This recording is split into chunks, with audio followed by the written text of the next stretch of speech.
आहार की उत्पत्ति जो होती है अन्न की उत्पत्ति वर्षा से होती है। वर्षा ना हो तो मांसाहारी को मांस नहीं मिलेगा, तो मिलेगा। शाकाहारी को शाक नहीं मिलेंगे, दवाई वालों को दवाई नहीं मिलेगी। जो भी हम आहरण करते हैं, लेते हैं, इनटेक करते हैं, तो उसको वर्षा से बड़ा संबंध है। अगर वर्षा ना हो तो नहीं होगा, हो ही नहीं सकता कि होगा कुछ। भगवान कहते हैं सभी प्राणियों की उत्पत्ति जो है आहार से है, और आहार की उत्पत्ति होती है वर्षा से, और वर्षा का संबंध लोक कल्याण से है। जब यानी भगवान का वाक्य है यज्ञात भवति पर्जन्यः यज्ञात भवति। अगर यज्ञ होते रहेंगे, माने आप केवल समाज में बुराई फैला दिए, अनावृष्टि हो जाएगी, बहुत ज़्यादा वर्षा होना बंद हो जाएगी, और समाज में बहुत अच्छा काम होगा, लोक कल्याण की बात होती रहेगी, लोक कल्याण के कार्य होते रहेंगे। तो अभी आप देख लीजिए कई वर्षों से जिस तरह से हमारा राज्य में ठीक ठाक व्यवस्था है देश में। इसके पहले जो लोग थे तो कहीं सूखा पड़ रहा था, कहीं सूखा हुआ नहीं पड़ रहा, कई वर्षों से देख लीजिए। तो ये निश्चित है, कहते हैं कि अगर आप लोक कल्याण की वृत्ति में सभी लोग रहेंगे तो वर्षा अच्छी होगी। और तो कहते हैं विहित कर्म समुद्भव कर्म ब्रह्मोद्भम ब्रह्म अक्षरम समुद्भम। विहित कर्मों से उत्पन्न होने वाला है कर्म समुदाय को तुम वेद से उत्पन्न जानो, और वेद को अविनाशी परमात्मा से उत्पन्न हुआ जानो। परमात्मा की श्वास है वेद जो है परमात्मा की श्वास है। तो इसलिए तस्मात् सर्वगतम ब्रह्म, इसलिए जो है कहते हैं कि सर्वव्यापी परमात्मा हमेशा यज्ञ नित्यम प्रतिष्ठितम, यज्ञ में ही प्रतिष्ठित है। ब्रह्म की जो स्थिति है, परमात्मा की जो स्थिति है, वो यज्ञ में ही प्रतिष्ठित है। जितना लोक कल्याण उतना ही परमात्मा की उपस्थिति, उतनी ही परमात्मा की कृपा, और जितनी ही संकीर्णता, जितना ही लोगों का अहित करना, वो घर से शुरू हो जाता है। अब ही जाए अहितपन घर से ही शुरू हो जाता है। आप जिस घर में जितना परोपकार की अच्छी भावना होगी, लोगों का अच्छा चिंतन होगा, वहाँ अच्छी सुख शांति रहेगी, वहाँ अपने आप परमात्मा का वास दिखाई पड़ जाएगा।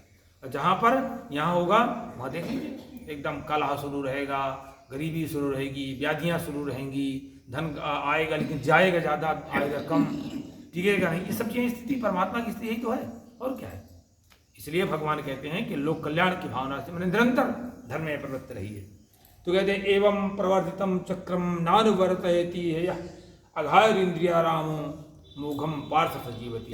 भगवान कहते हैं पार्थ अर्जुन, जो पुरुष इस लोक में इस तरह की परंपरा को समझ करके और अनुकूल आचरण को नहीं करता है, वो अपने कर्तव्य का पालन नहीं करता है, स इंद्रियारामः, वो केवल असुर है। इंद्रियों के लिए, अपने अपने भोग विलास के लिए करता है, बस जिसका पाएं जैसे पाएं, बस भोग विलास में लिप्त रहें। क्या करता है? काम तो 200 रुपया में चल जाता है व्यक्ति का, केवल व्यक्ति अपने भोग विलास के लिए स्टॉक का फालतू करता है। और क्या करता है? अनावश्यक नहीं करे, कोई जरूरत नहीं होती। कहाँ जरूरत होती है? काम तो 100-200 में चल जाता है, 200-300 रुपया व्यर्थ में। एक इंद्रियारामों को भगवान कहते हैं उसका जीवन ही ऐसे लोगों का व्यर्थ है। तो इसलिए कर्तव्य के अभाव, कर्म किसके लिए जरूरी नहीं है? यस्त्वात्मरतिरेवो स्यादात्मतृप्तश्च मानवः आत्मन्येव च संतुष्टस्तस्य कार्यं न विद्यते। भगवान कर्मयोग की बात करते हैं ना कि मेरा भजन करते रहिए, कर्म करते रहिए। कहते हैं परंतु किसको कर्म करना आवश्यक नहीं है?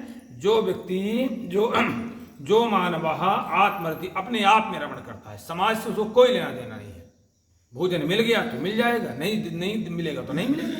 कपड़ा मिल जाएगा तो पहन लेंगे, नहीं मिलेगा तो नहीं मिलेगा। ऐसे भी हमने देखे हैं, हमने देखे हैं, लंबे समय उनके पास भी रहे हैं कि अगर किसी ने कपड़ा उनके शरीर में डाल दिया तो डाल दिया, नहीं डाल दिया तो कोई मतलब नहीं, बैठे हैं साधना में लेटे हैं। कोई आगे कोई आया, किसी ने कपड़ा डाल दिया उनके शरीर में, डाल दिया, फिर बैठ के भजन करने में लगे। ऐसे भी देखे मैंने, पूरा दिगंबर, पूरा कोई कपड़ा नहीं शरीर में।